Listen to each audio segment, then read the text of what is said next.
Vous l'avez certainement remarqué, il fait excessivement chaud ces derniers jours à Kinshasa.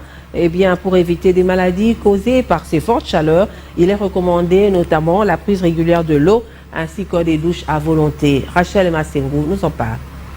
Kinshasa, capitale de la République démocratique du Congo, vit ces derniers jours des températures élevées. Par exemple, ce mardi 12 mars 2024, dès 6 heures du matin, la météo affiche 25 degrés minimal et 32 degrés maximal. Des températures qui provoquent certaines pathologies, comme l'affirme le docteur Ngwala du centre hospitalier d'État de Ngiringiri. La pression artérielle peut baisser, ce qui fait que la personne peut faire une crise, un syncope, il tombe. Des crampes musculaires liées à la chaleur, c'est causé bien sûr par la perte ou causé par le déséquilibre du sel qui résulte de l'incapacité à l'organisme de remplacer les sels et les minéraux perdus par la sudation ou la transpiration. Bien sûr, les symptômes, on peut remarquer des douleurs vives au niveau musculaire. La personne peut vous présenter des bourdonnements de chaleur.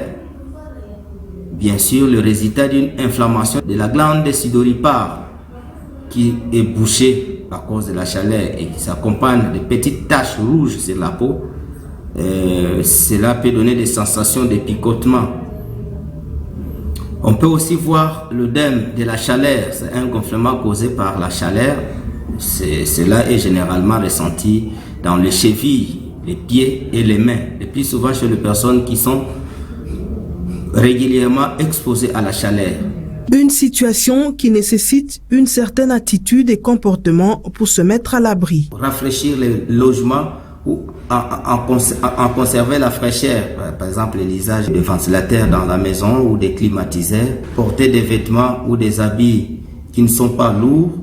Se laver quotidiennement lorsqu'il fait chaud. Dormir dans un endroit humide. Le changement climatique est réel à travers le monde. Il est donc impérieux pour les pays de mettre en place des politiques pour faire face à cette mutation.